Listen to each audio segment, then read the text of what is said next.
인간은 일을 하면서 살아갑니다. 다른 말로 하면 인간은 일을 하는 것이 그 인간됨의 특징이라는 뜻입니다. 하지만 모든 피조물이 일을 하는 것은 아닙니다. 예를 들면 동물이나 또 꽃이나 그런 또 짐승들은 일을 하지 않습니다.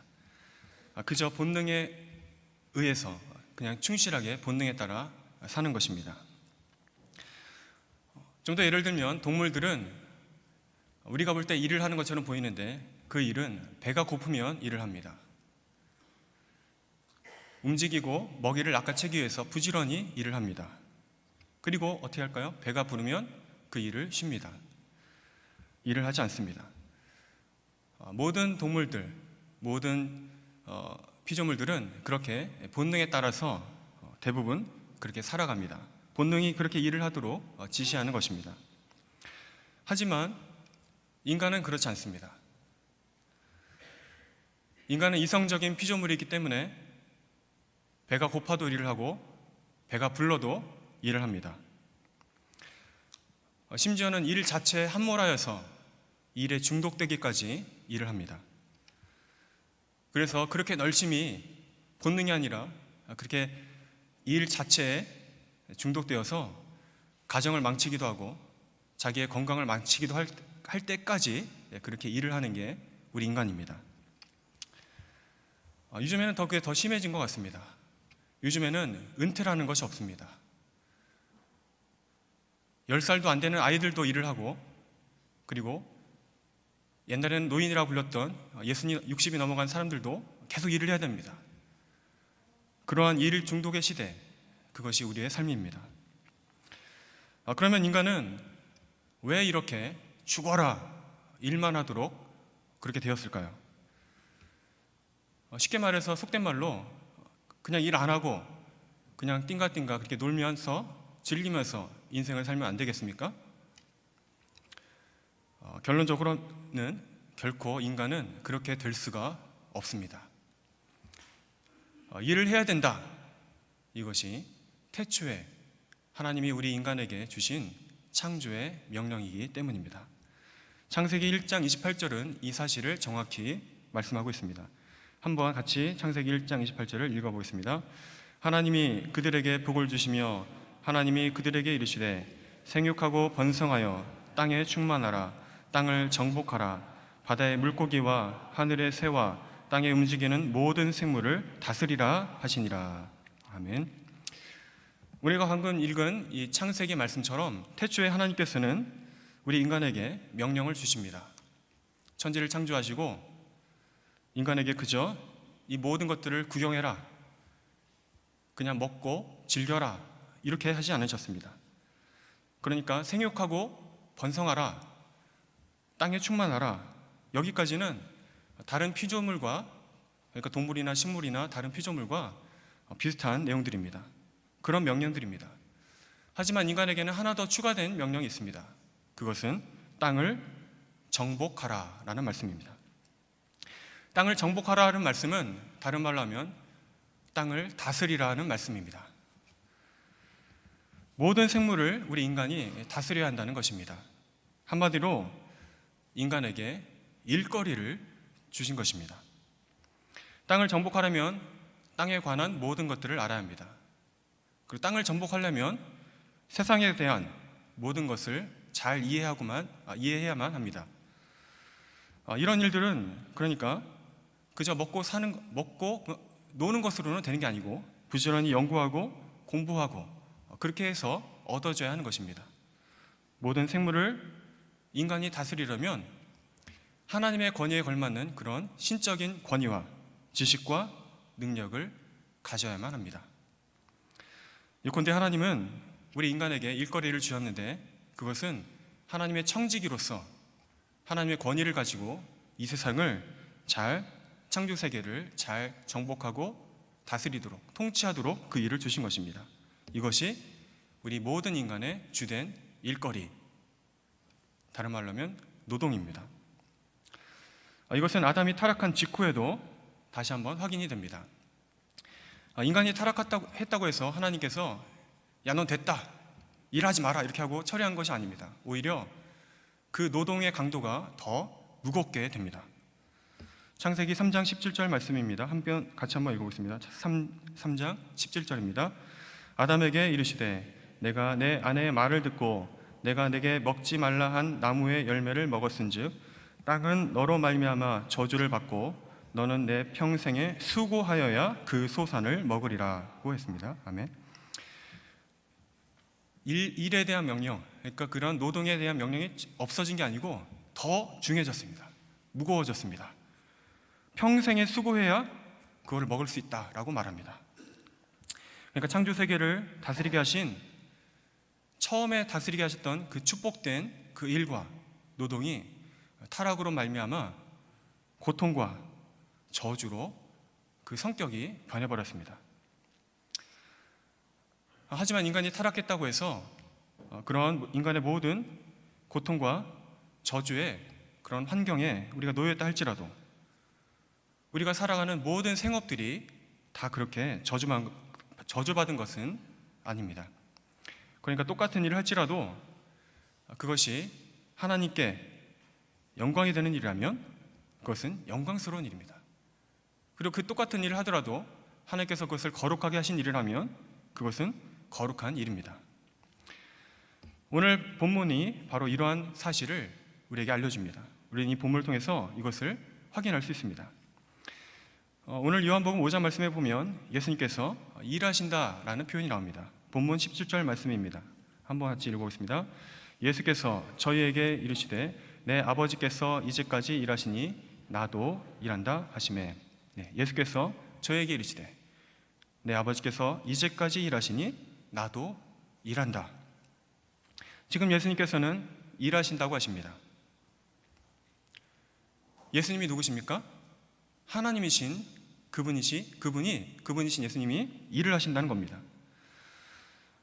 그 예수님의 일은 그분 자신을 위한, 먹고 살기 위한 그런 일이 아닙니다. 잘 먹고 잘 살고 또 사람들의 인기와 명예와 또 권력을 누리라고 그 일을 지금 하시는 게 아닙니다. 예수님의 일과 그리고 다른 사람들의 일이 바로 여기서 차이가 납니다. 그렇습니다. 우리들도 일을 합니다. 열심히 일을 합니다. 그런데 왜 일을 합니까? 왜 우리에게 직업이 있고 왜 우리에게 노동이 있습니까? 태초의 그 창조 명령 때문에 우리가 지금 일을 하고 있습니까? 생육하고 번성하며 땅에 충만하라. 단지 이것만을 위해서 사는 사람들이 너무나 많습니다. 생육하고 번성하고 땅에 충만하라. 이것은 그저 먹고 살기 위해서 내가 일한다 라는 뜻입니다. 그런데 먹고 살기 위해서 내가 일한다면 그것은 사실은 원론적으로 얘기하면 동물들과 다를 바가 하나도 없습니다. 모든 사람들은 거기에 그치면 안 됩니다. 창조 명령에 마지막으로 덧붙여진 땅을 정복하라. 그 특수한 명령을 따라서 일을 해야 할 것입니다. 우리는 모든 생물을 다스려야 합니다. 그런데 여기서 다스린다, 정복한다 라는 것은 그저 폭력이나 억압으로 억지로 누르고 그리고 강압적으로 지배하는 것이 아니고 하나님이 말씀하신 정복과 다스림은 하나님의 사랑과 공의로 그것의 청지기로서 그 다스림을 실현해야 한다는 것입니다. 다시 말하면 내 뜻이 아니고 그분의 법을, 내 그런 자비가 아니고 그분의 자비로, 나의 공의로움이 아니라 그분의 공의로 다스리는 것, 그렇게 그분의 뜻을 이 땅에 실현시키는 것, 이것이 하나님의 뜻을 따라 만물을 통치하는 바르고 참된 노동입니다. 예수님이 바로 그런 일을 하셨습니다. 아버지께서 일하시니 나도 일한다 이렇게 말씀하실 때 그 일은 아버지께서 그냥 잘 먹고 잘 살기 위해서 일하시니 일한다가 아니라 그 하나님의 영광스러움, 그 하나님의 뜻을 실현시키기 위해서 일한다는 뜻입니다. 그런데 오늘 본문에는 한 가지 문제점이 있습니다. 여러분들이 잘 읽어보았듯이 예수님이 일하신 그 일이 하필이면 안식일이었습니다. 본문 10절을 읽어보겠습니다. 본문 10절입니다. 유대인들이 병 나은 사람에게 이르되 안식일인데 내가 자리를 들고 가는 것이 옳지 아니하리나 했습니다. 여기서 말하는 유대인들은 예수님을 적대적으로 보는 유대인들을 말합니다. 그러니까 대제사장이나 또 서기관들이나 바리새인들 같은 유대인들을 말합니다. 그들은 한마디로 성경 박사들입니다. 율법과 계명들을 잘 알고 지키기 위해서 노력하는 사람들이었습니다. 그런데 그들이 지키는 율법에 보면 이런 말씀이 있습니다. 안식일을 기억하여 거룩하게 지키라. 한마디로 안식일에는 아무 일도 하지 말라. 한마디로 그들에게는 안식일이란 아무 일도 하면 안 되는 그런 날입니다. 그저 자기 하던 모든 일들을 중단하는 그런 날이었습니다. 그래도 우리에게 여전히 의문점이 있습니다. 왜냐하면 오늘 본문에서 그들이 지적하는 것처럼 안식일에 아무 일도 안 하는 것이랑 자리를 들고 가는 것이랑 과연 무슨 상관이 있겠습니까? 자리라고 번역된 그 단어는 사실 우리가 잘 아는 돗자리 같은 것을 말합니다. 그러니까 그 당시의 말로 하면 카페트입니다. 요한복음 5장 앞부분에 보면 이야기가 나오는데 베데스다 연못에서 병고침을 받기 위해서 모여있는 사람들에 관한 그런 이야기가 나옵니다. 예수님은 예루살렘에 들어가시다가 베데스다 연못 앞에서 모여있는 병자들을 보았습니다. 그리고 그 중에 한 사람, 병이 오랜 줄을 아시고 그 사람에게 주목합니다. 그리고 물어보십니다. 네가 낫기를 원하느냐? 그 병자는 대답합니다. 네, 그렇습니다. 라고 하는 대신에 그는 자기의 상황을 설명합니다.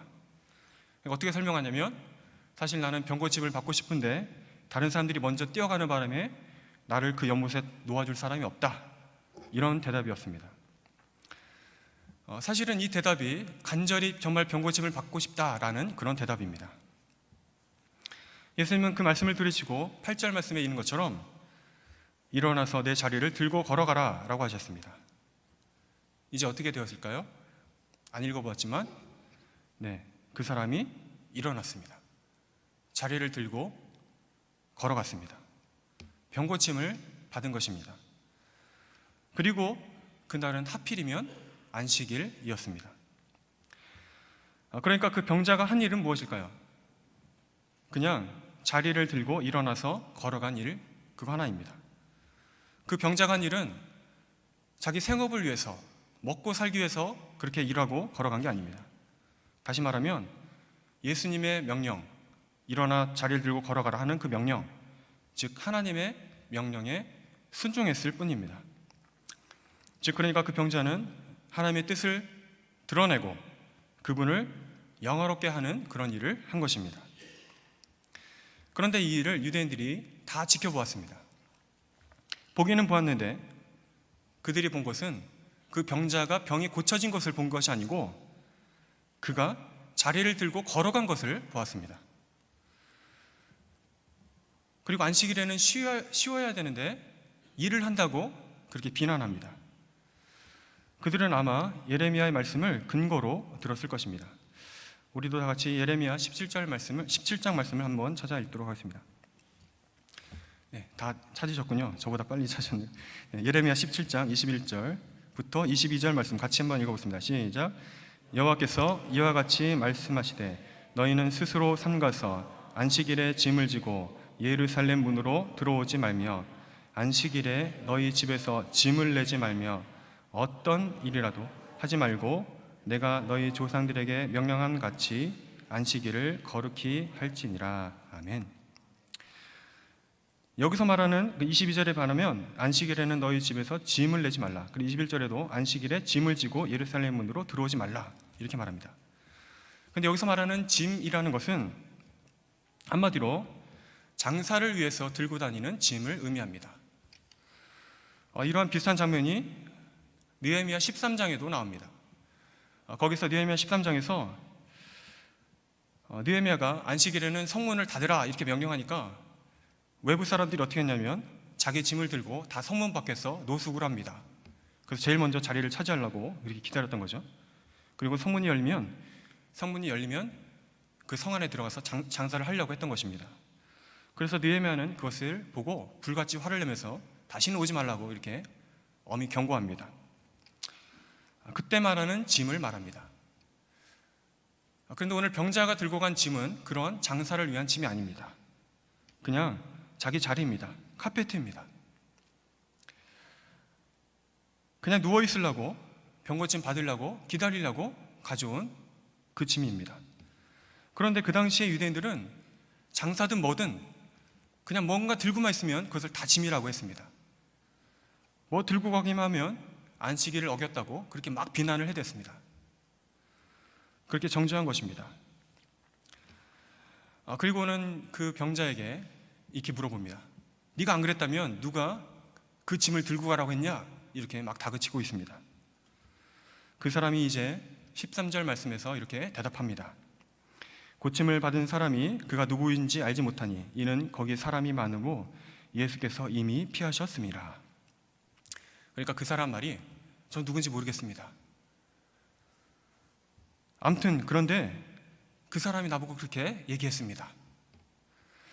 그런데 왜 그 병자가 누구인지 몰랐냐면 예수님이 그 병자를 고치실 때 그 병자가 고침받는 것을 그 주변 사람이 알게 되면 너도 나도 자기도 병고침 받겠다고 몰려오게 될까봐 그렇게 명령만 하시고 재빨리 자리를 피하셨기 때문입니다. 그래서 그 병자도 당장은 그 자리에서 몰랐던 것입니다. 그랬는데 나중엔 알게 됩니다. 성전에서 예수님이 그 사람을 알아보고 한마디 말씀을 하셨기 때문입니다. 그런데 그냥 그 병자는 알고만 있으면 되는데 그럼 어떻게 했냐면 나중에 굳이 유대인들을 찾아가서 알려줍니다. 15절 말씀에 이렇게 말합니다. 자기를 고친 이가 바로 예수님입니다. 이 사람이 지금 천국에 있는지 모르겠지만 왜 그렇게 굳이 쫓아가서 알려줬는지 참 저는 지금도 궁금합니다. 그냥 가만히 계속 궁금하게 만들면 되는데 굳이 알려준 거 보면 좀 이상합니다. 어쨌든 간에 그렇게 해서 유대인들은 알게 되고 이제 이 사건을 계기로 유대인들이 본격적으로 예수님을 박해하기 시작합니다.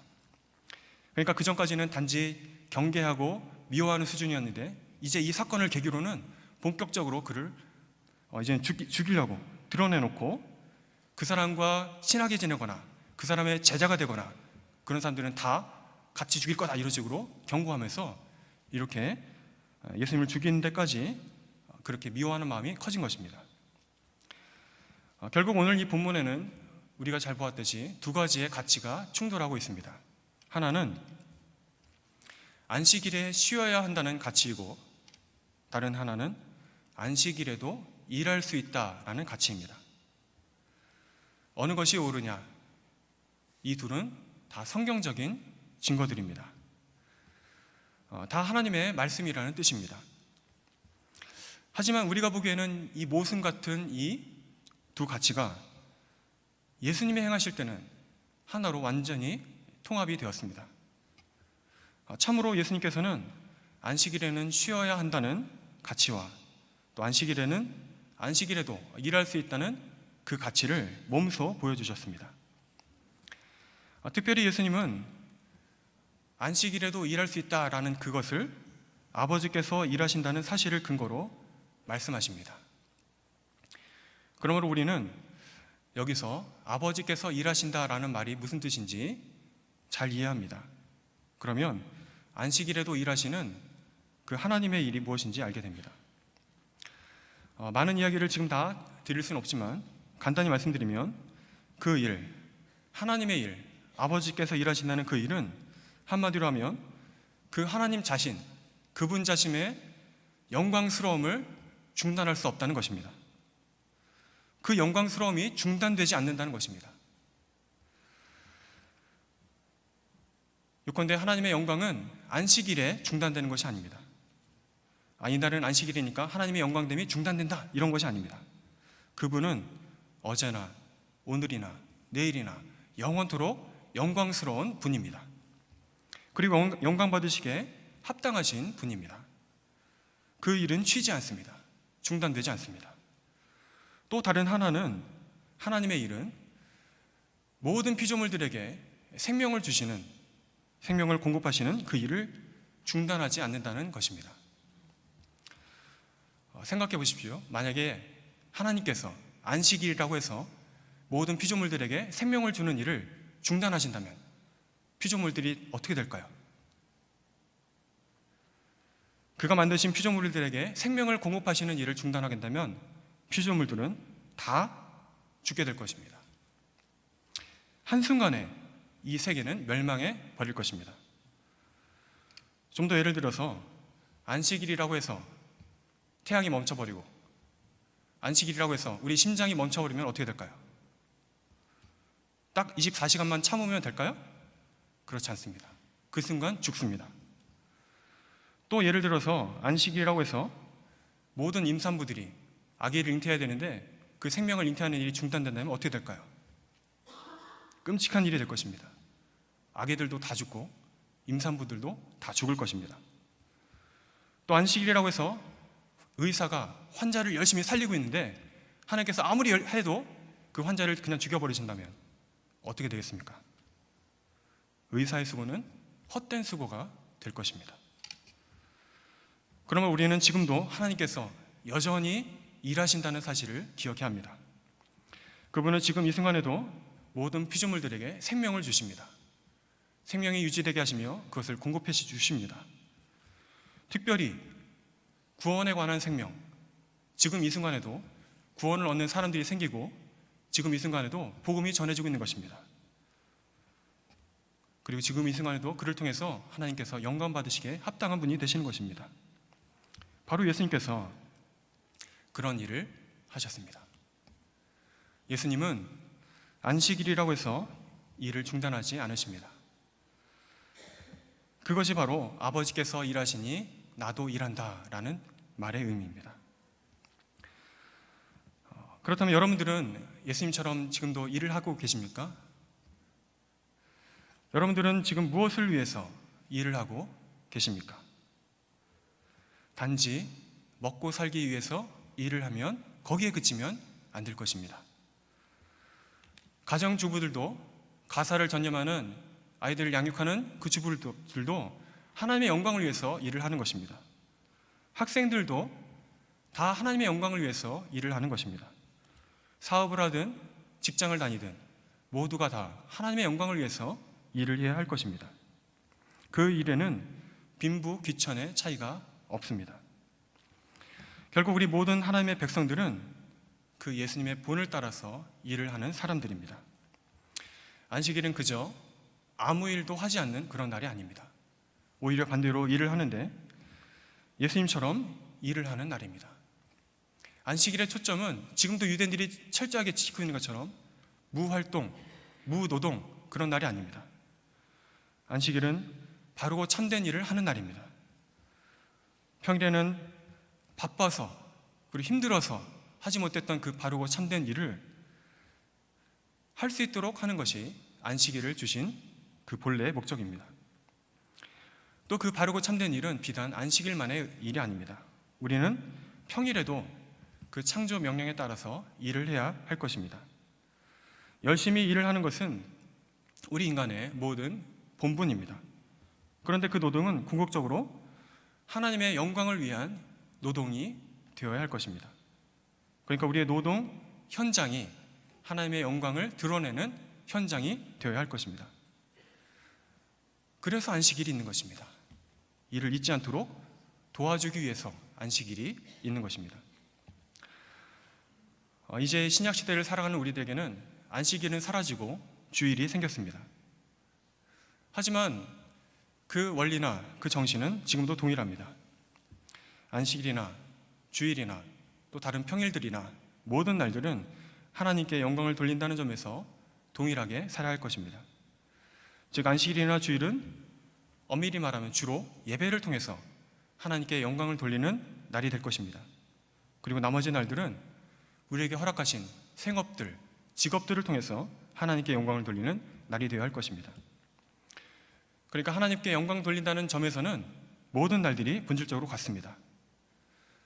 우리의 일들이 하나님의 나라를 위한 그런 일들이 되어야 합니다. 반대로 얘기해서 우리의 모든 일들이 하나님께 영광이 되지 않는다면 그것은, 그 직업은 하나님 보실 때 아무런 의미도 없고, 또 안식일을 지킨다 할지라도 그 안식일은 아무런 의미가 없을 것입니다. 이제 여러분들의 모든 일과 직업이 하나님께 영광을 돌리는, 영광되는 그런 일이 되시길 바랍니다. 그리고 여러분들의 모든 생업과 또 일과 직업들이, 그리고 모든 날들이 생명을 주고 생명을 살리는 그런 일들이 되길 바랍니다. 여러분들의 주일이 하나님께 영광 돌리는 그런 날이 되시기를 또한 바랍니다. 그리하여 사나 또 죽으나 하나님의 그 영광을 위해서 사는 저와 여러분이 되시기를 주님의 이름으로 축원합니다. 함께 기도하겠습니다. 언제나 하나님의 영광을 위해서 일하시는